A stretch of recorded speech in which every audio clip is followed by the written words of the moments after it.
All right, good morning, everyone. Welcome to the East Village. I'm Eddie Brill, the host of OG Talk. OG standing for the Organic Grill, the heart and soul of our East Village neighborhood. The heart and soul of the heart and soul is my co-host, Vlad Grinberg, and my guest today, my old friend, Colin Quinn. Hey, Colin. Hi, Ed. Hey, brother. It's interesting being in this neighborhood with you. Not my earliest memory, but my favorite memories of East Village is us playing basketball in Tompkins Square Park every day, and with cigarettes in our mouth. Yes. We're shooting, and we were deadly. We were good shooters. Yes. But we had the dangling cigarette like a cartoon. I know. Back when the neighborhood was wild. Yes. And we'd just be out there playing ball and smoking butts, yeah. And the sad part of that story for me is, I guess we were like 27, and our ball, in the court next to us, the ball came over in our court, and the kid goes, "Sir, can you hand us the ball?" Sir. Yes, we're 27. It's like that's how old we look from smoking now. We look like old men. Plus, if you're smoking on the court, they say you're not a kid. Obviously, something wrong with you. But you know, in the NBA, when I was a kid, Connie Hawkins was my idol, and he would be on the sideline. Philadelphia 76ers. He played for a bunch of people, but it's Phoenix Suns, but I think mostly. But he would sit there on the bench with legs folded on the bench during the game, smoking cigarettes. Really? He was like Jim Leyland. Yeah. Yeah. Yes. Basketball in the middle of it because people smoked in the state, and he would just be sitting there smoking a cigarette. Right. All the time. Yeah, and there are a lot of players you'd see them, but I was doing this banquet in Pittsburgh, and it was Barry Bonds was getting this what's his name, Josh Gibson Award, and Jim Leyland was giving it to him. Jim Leyland, famous for smoking cigarettes, nonstop, chain smoking in the dugout. Right. So we're giving away a Jim Leyland jersey, and I think I'm going to kill with this line. I go, if you donate to the Jim Leyland, get the jersey, and the original cigarette holes in it, nothing. I thought the only person who laughed was Jim Leyland and his wife. Well, guess what? If there's one person you weren't laughing at that, it would be Jim Leyland. And there's a line I always remember that you used to say on stage: if you make one person laugh, you suck. Right. Because you're supposed to make everybody laugh. Your life is really transformed into a person who, just did stand-up in downtown in the clubs to be doing theaters. How's it different doing theaters? Believe me, doesn't sell that much better, believe me. Right, that's besides the point. It's not like big theaters. I mean, but Minetta Lane is a famous... Minetta Lane's a great theater. Yeah. But I love doing theaters because, they listen more. Like when we started, we didn't know. Thank God we didn't know any better. So if people were screaming, like sometimes there'd be fights. Remember there'd be like, our friends would come and, and they'd be like, and then other people and just all kinds of drama. But at the time, we're just like, we didn't realize, no, that's bad. We're just like, oh, that's part of comedy. Right. So for a couple of years, all the hecklers, all the trouble, we were like, yeah, that's part of the game. But now I'm like, oh, these people try to ruin the show. You change our whole attitude over the years. Well, things have to go this way, So. And a theater, it's different. They're facing forward. They're in forward. Their seats. There's no tables and drinks being served. That's one of the biggest things in comedy that nobody seemed to know, exactly what you're saying, is you're setting people up, you're telling them, here's the show. Theater, here's the show. And you face comedy, remember you order, you talk to each other, and then we wonder why the crowds lose their attention. They're looking at each other, they're not even looking at the stage. They're ordering food, they have to speak. So it's like, the setup is not conducive to a show. Yeah, and in the days when we were doing it, we were experimenting. We met in 1984. I had done stand-up in the late 70s in college, but then I quit. And then in 84, an opportunity came to me. There's a guy, Joe Mauricio, of course, who worked at a restaurant called the Paper Moon, and downstairs from the Paper Moon was a cabaret club that was empty. So Joe said, do you want to run a comedy club? Because I was, working with comics in Boston. And you're the I don't know how it originally happened, but you came in at the beginning with a band of, gypsies, a bunch of people. And so how did you hear about the Paper Moon? You knew Alan Gelfand? Is that? No, maybe it was Alan Gelfand. I don't remember how I don't feel like it was. I felt like I knew you. Somehow I met you or knew you. But maybe it was Alan Gelfand, but I don't feel like it was. Yeah, July of '84 is when we started the club. And you were there at the beginning, so it's 35 years now. I remember July 29th was the date, weirdly enough. Wow. For years I thought it was the 27th. I was celebrating the wrong day. But it was the 29th. I looked it up. And when we were doing the Paper Moon, we didn't know what we were doing. We found a guy who You know, we found a guy who ran Sound and Lights, Yeah, Scott. Scott Masmano. And what made our club different, first of all, it was run by comedians. We ran Scott it. and his gorgeous girlfriend. Yes, Elizabeth. And they're still. Is that her name? Yes, and still married, still They really were like happy. the greatest rock and roll couple of all time, right? And like I said, they're still together and they're still rocking. Wow. And they're from Pittsburgh, from Coriopolis, Pennsylvania. Oh. And the difference of the club we were running, it was run by comedians, which we sort Right. of ran it together. But we had Sound and Lights, and if a comedian changed their bit from one idea to the next, the lighting would change a little bit. You're right. All of the focus would change subtly. There's a lot of layers. You go to a comedy club. I don't, Vlad. I'll ask you a question. When people come in here, what kind of music do you put on? Is there a?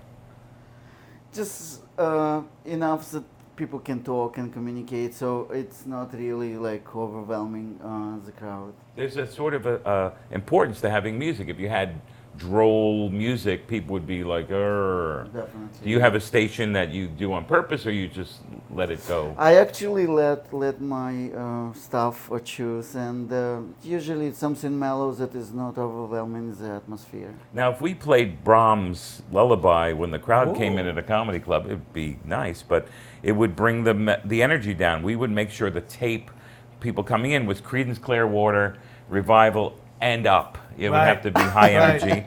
And we did a lot of subtle things that people didn't Well, know and about. you planned those Planned things. out the Wow, music, that's planned out nice. made sure that the I'm staff. sure you was the only people who did it, right? Might have been. I think other people might have had it, but we made sure the staff knew to be in a great mood. Yep. And Colin and I switched off every week. He would host one week, I'd host the next week, and we kind of each would run the door and collect the money and give all the money to the comedians. Yep. Wow. Yeah. Was it And- different when you ran it and you ran it? No, I'm just curious. I don't like, think so. I mean, I don't feel like it was, but No. maybe it was. But I mean, and I was bartender. Remember, I had a day job. I was a bartender till 8 at night most during the week too.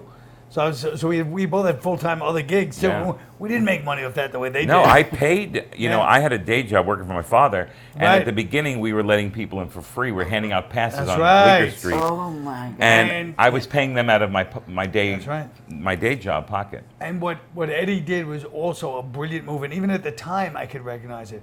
He's told all the Boston comedians that you guys come down here and because Boston comedians, they didn't have a place to work in New York. They could barely Right. get on to the clubs because nobody knows them. And they could work here and come by New York. And Boston was the funniest. There was so many brilliant comedians.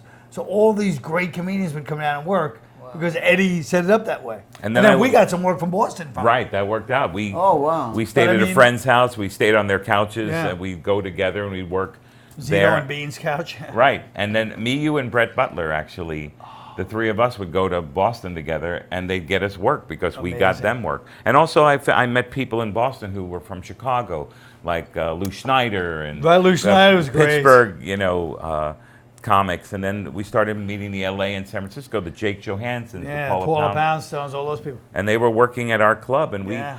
so, all the other clubs, they were great. Catch a Rising Star, the comic strip, They the were big. improv, they were big clubs, but they had sort of cliques. And there were so many comedians at the time working there, and they just didn't have room. No, they didn't hate Boston or hate these other comics. They didn't They have room. just had enough, right? They had a lot of comedians. Colin, Yeah. you worked some of those clubs, right? Comedy U Grand. Oh my God, yeah. Yeah. Comedy Grand. I mean, I bartended at the comic strip.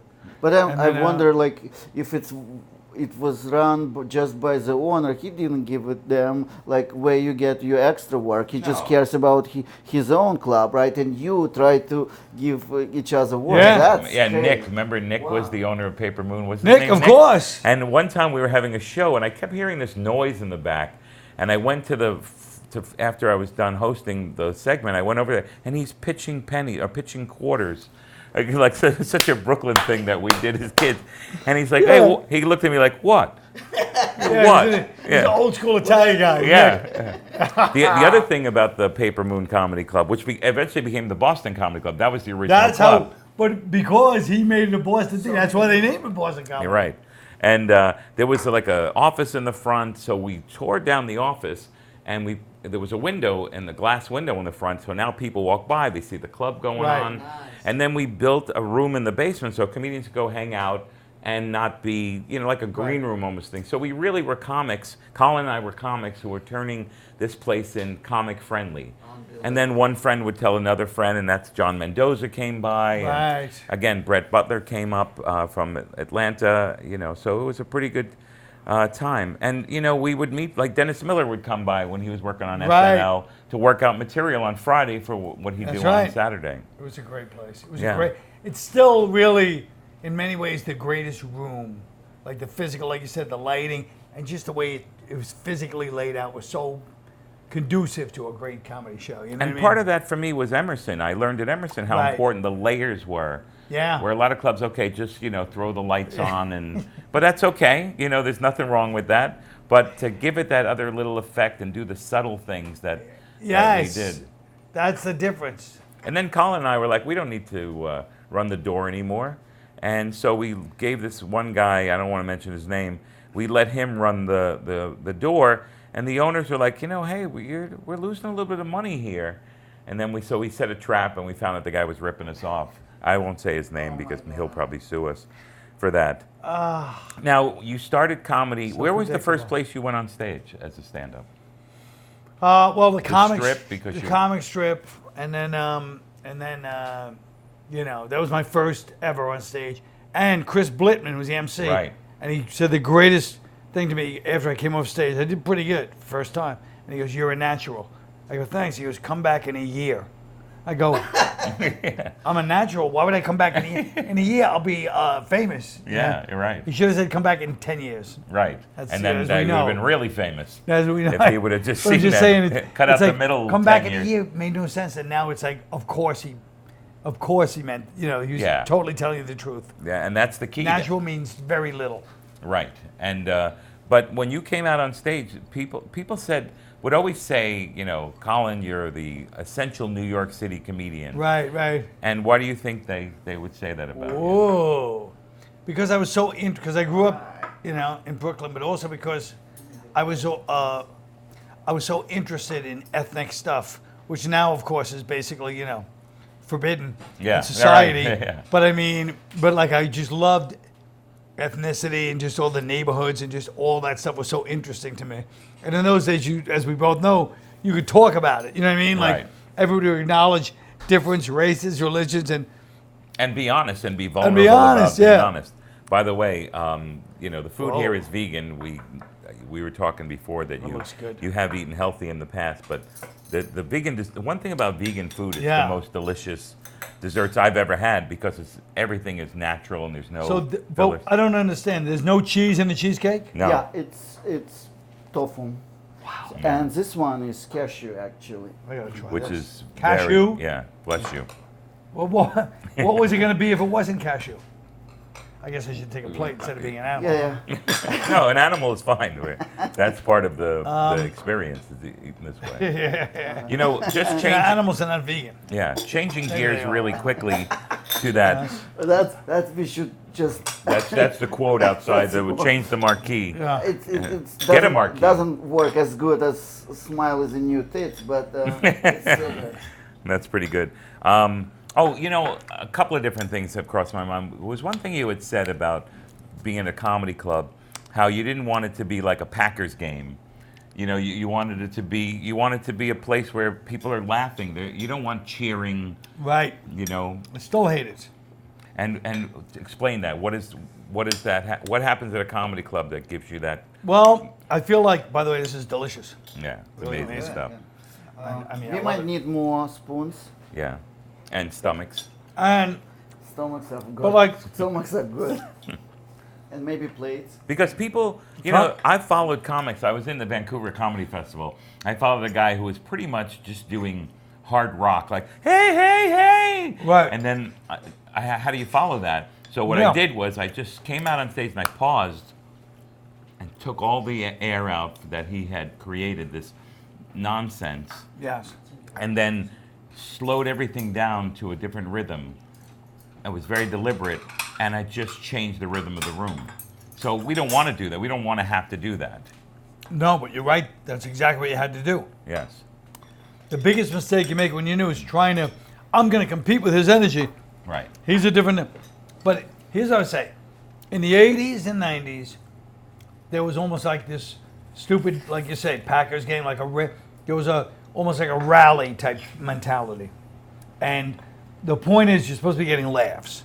Not supposed to be getting screams and cheers, in my opinion, comedy.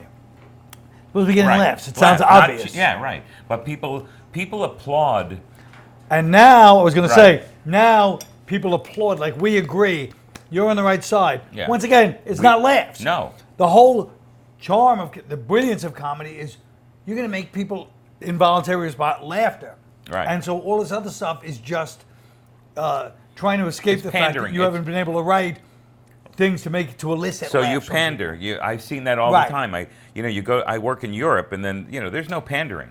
There's no let's hear it for the troops, or let's how about those old people? They're not getting a break, right? Come on, people, right? people. Right. Getting laughs, or I'm getting noise off of things that they have Yeah. nothing they've contributed, like getting the laughs off of the Right. hard work that somebody else has done. Right. I remember the first time I went to London.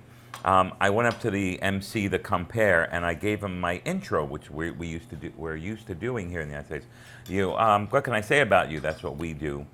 And the MC looked at me like the MC was like fuck you, when I gave Right. him that.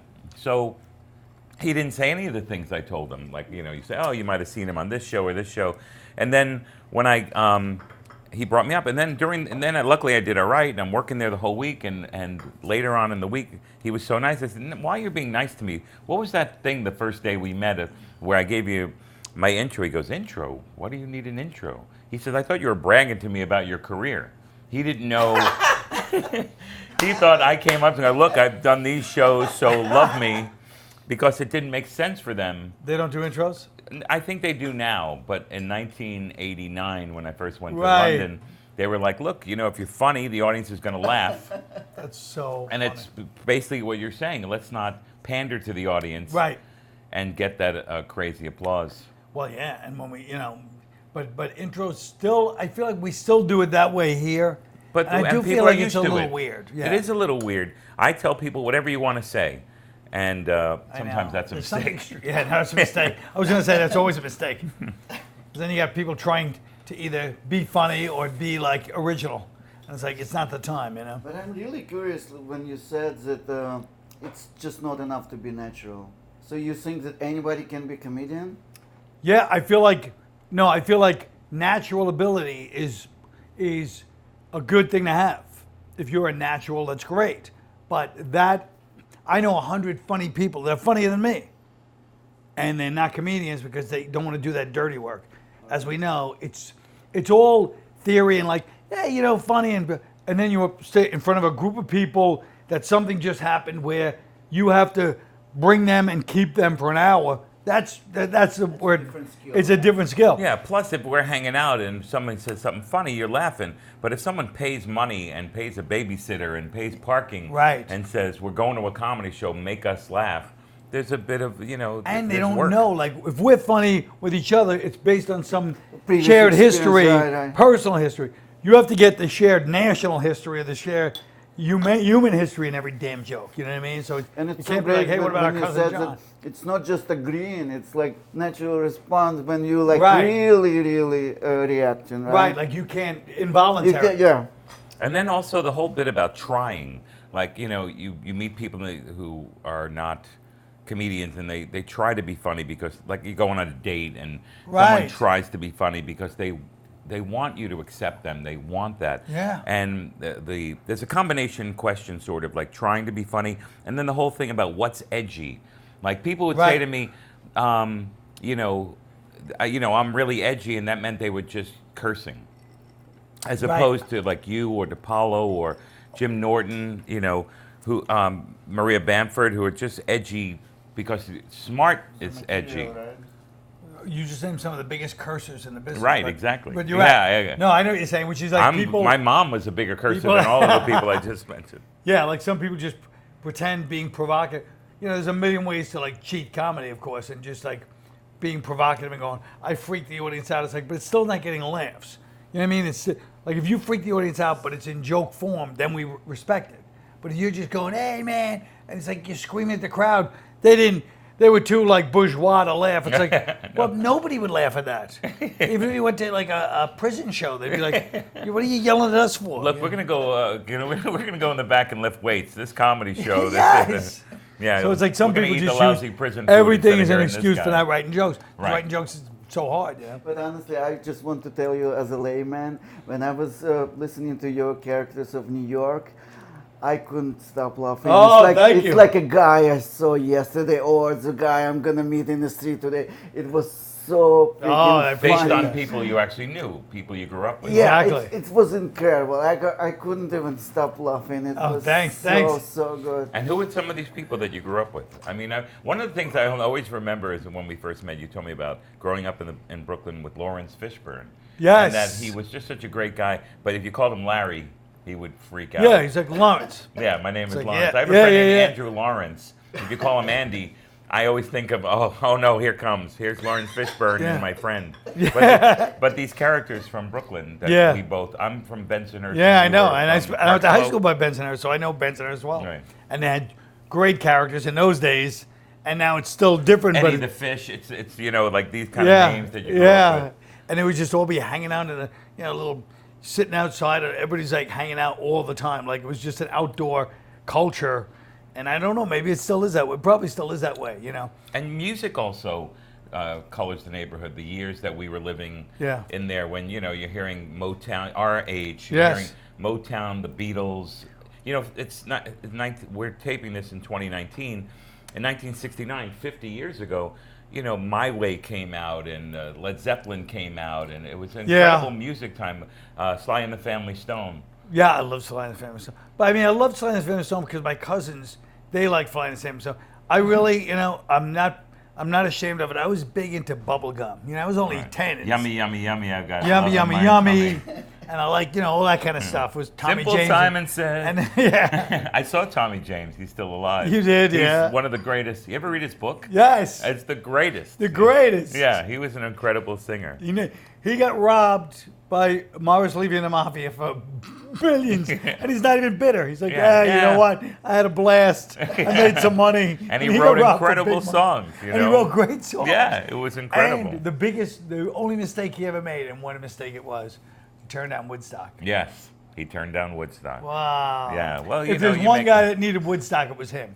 Because that would have, that was like when Neil Diamond did The Last Waltz. Yeah, right. You know what I mean? I do. Then people have to go, okay, they had to admit to themselves, I really like Tommy James. Yeah, and there's nothing wrong with and look at all these people just cover. I remember seeing Elvis Costello and who opened for them with the Rubinoos, and they did I Think We're Alone Now, and they made a hit out of it. Tommy James had 1 million incredible hits. Yes. Okay, you were going to do a Broadway show, and I forgot which one, and you wanted to get in shape for it, so you wanted to eat healthy. And so you found out about Hippocrates Health Institute, which we have in common. Well, that's not why I went to Hippocrates. Okay. No, I went to Hippocrates because I was so miserable, like physically and mentally at that time. It's like 11 years ago, 10 Had years. you written the show before you went to Hippocrates? Yeah, I lost I weight. misunderstood. Because No, you looked no, no. so good when you did that Broadway Thanks, show. but I lost weight. I was going to go to Hippocrates in 1994 in L.A. They had one in San Diego. Yeah. And I was going to go, and I was so scared to go. And then the guy, best friends with Jack Nicholson, goes to Hippocrates. Guy was, smoking, drinking. In the movie, I can't remember his name, but he was very famous back then. He was in Sling Blade. He was the pervert in jail with him. JP. Right. Anyway, he's a famous actor. Right. But anyway, he went to Hippocrates. We'll push it in later. Underneath. He went to Hippocrates. He was a You smoker. heard about drinker. that he had gone to Hippocrates. I heard about it. He went to Hippocrates. Right. And the second day, he died.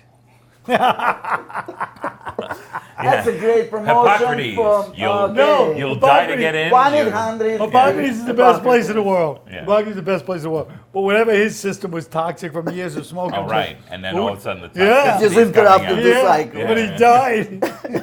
At least that's what I heard. Right. But anyway, and he did die And right you there. still Yeah. go. What's that? And you still still went. went. I still went. because I said, you know what? All these years I was like, I want to go to Hippocrates. I want to go to Hippocrates. You know, but I was too scared to go. 'Cause I was like, This you is a have- place in Florida. know It why. originally started in Boston on Exeter Street. Right, And, that's right. And Wigmore. Ann Wigmore. started it, and it was a place where you would a lot of people who would have cancer or diabetes, and they'd beat it by the kind of food that they ate. That's right. That's Yeah. right. And it was raw then- foods And and even when I was plant-based diet. as I'm sure you saw too, when I was down there, every time I went, a couple of times I went down there, miracles. All I saw was Miracles. miracles. All these people coming in there and leaving. And when I left the first time, I stayed for 21 days the first time. And when I left, I had probably lost 20 something pounds. But people came back and people go, "Oh, you got plastic surgery." And I go, "No, I didn't." They go, "Whatever. You got plastic surgery. It's fine. You got work done." I was like, "All right." They thought I got work done. That's how you change your look, Yeah. right? I mean, that's what That's how people the shortcuts they want. the purification that you feel in that place. But anyway, I went because I was messed up. You know, mentally it changed me for the better, and physically. And I went back because it was, you know what I mean. But what an amazing experience that is. Yeah, and that's in the food. That it was raw food. It was a vegan food, but it was a plant-based diet, and there were, the kind of stuff we have here. They didn't serve desserts because, the sort of sweeteners that you do use, the agaves and that kind of stuff It's in the indulgence, dessert. it's not for No, health, this would be right? your what if you. But and there's a lot of people that would stage 4 cancer. Right. But Who it would was the- beat it, like you said, would have miracles. Miracles. I met a guy who beat type 2 diabetes in 5 days, had to throw away all of his medication. It's It was beautiful. And the first week you're there, the first 3 days I'm there, I was physically sick by the food, the smell of it. I was like, this food's terrible. Plus, Right. I was detoxing. My kidneys were detoxing. I was off caffeine. So I was in total pain. And I'm like, this food sucks. I got to get out of here. It's like seaweed. Yeah, Gross. yeah, right. By day 8, I'm like, this seaweed is delicious. Yeah, Oh because my our God. taste You buds start change. tasting Your that taste buds soon. change. Yeah, That's- and That then you quickly. taste food because the salt and the sugars we put in our body, just destroys us. And then I came back, the day I came back the first time, my street, I lived on 8th Avenue and 56, there was a Wendy's, a McDonald's, and something else. And my first day back, I remember getting out of a cab and going, I could feel the poison coming out of those places. Yeah. He was And so then, pure, yeah. of course, 6 months later, I'm like, Yeah, I I'll got have the fries. 2 slices and fries Yeah. on top of that slice, please. But I mean, you really feel the reality of what food is and isn't when you're in a place like that. Wow. Yeah. Now you were on SNL. You did Weekend Update, and a lot of controversy when you're on that show. Millions of people watching it.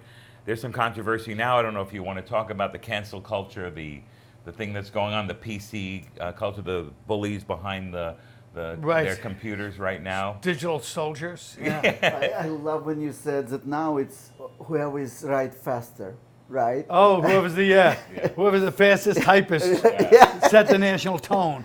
The people with the most time on their hands and the fastest typist. That's who sets the national tone. So of course it's And like again, for me as a layman, when I read about it, like you said, don't think that it's not controlled, that somebody's really wanted to be politically correct, that we are not touching certain subjects, that we are avoiding real conversation and discussion. Like you when you're talking about immigration and other issues, Right. it was like, wow, this is such a deep thought. And can people evolve? Isn't that what we want? Yes, and it's like, but once again, the people that are determining what the word evolve means is also very troubling because they're like evolve meaning you think like them. Only, Right. only There's that not a- much, right? Yeah, like as long as you're evolving to what I believe. Right. It's like my biggest complaint with in New York Story was too like people coming from somewhere else and going, here's the way you have to address race now. You moved here and you're telling me this is inappropriate. Like I don't see color that whole routine. It's like it's just very, it's Orwellian. I know it's an overused term, but that's what it is. And you also say that people who usually judge are not funny and they're not comedians. Well, like, that's how the can other you point, tell right. comedians how to joke, Yeah. right? Yeah. That's It's like me crazy. talking about the Knicks. It's Right. like I give my opinion, but really, if they stop and go, "What do you come here? Get on the court now. Explain to me what we're not doing correctly." And I'm like, "Oh, this," and it's like, "No, we did that. That's year 1 stuff." You know what I mean? Right. It's like anything else. You're the guy who's yelling out, and we're sometimes the guy, get rid of that bum, Right. shoot the puck. It's like, oh, the hockey player looks up and goes, oh, thank you. I didn't know the rules. Yay! I never thought of that. Yeah, that's really good. Shoot the damn puck. Yeah. One of the things that is important to me is the friendships that we've made over the years, including our own. Don't have to see each other for a long time on purpose. No, we don't see each other, and then we run into each other. How did Seinfeld become your buddy and start directing the things you were doing? I think that, well, we were friends when I met him back in the 80s. You know, he loves comedians, he loves comedy, so he liked, anybody who's got their different angle. And we were always friends. But then when he moved back in the late 90s, After the I show. feel like there was nobody around that he knew from the old days except me. Like, I wasn't one of all his original friends were in LA. Right. So then he comes back to New York. It's a whole new crew, except for me, who he knows pretty decently, not that well, but he knew we was, so we always were friends. And so then we really started hanging more, and we started going to the diner. And Right. then, and speaking of healthy eaters, Jerry Simon, not perfect eater, but you want to see? I mean, you see the shape he's in. Right. Immaculate. It's amazing Yeah. because you just see he's very specific. And one of the things, it's not just the physical, it's the mental well-being that I've learned from, and I've learned doing some of the research or looking over the research our crack team put together, is that the transcendental meditation. He's Yeah. been talking about it, a big proponent of it. It actually affected my life in a really beautiful way. So it's always you can eat and take care of your skin and take care of the organs in your body, but there's a mental capacity that you need to take care of. And how has that changed for you? But I've been doing TM probably almost every day, twice a day, for the past 8 years. Wow. And I feel like it hasn't done one thing Really? in my mental state. I was hoping to be transformed. Right. I do it all the time. Right. I do it all the time. So why do you do it? Just because can't maybe imagine. you'll catch up, your brain will go. Because once I started, then I'm like, oh, if I stop doing it, I'm really going to be screwed up. Like maybe I was going to be so crazy that now I'm afraid to stop. Yeah. But, and also it turns into a nap. you know? Years, Right, yeah. What if I stop? It's gonna. And Well, now I that- feel that's- tired where I have to do it. That's But I just- hoped it was a spiritual. I thought it was going to transcend. It's Right. called transcendental. Right. And it doesn't give me that. But here's why I keep doing it. Because when I went to the early days when I was enthusiastic about it, I went to a thing with a bunch of people that have been doing it for 40 years. Just regular people that do it all the time, Right. And I go, why do you keep doing it? Well, why did you keep doing it? And they all said a variation on, it kind of made my life go the way it was supposed to go.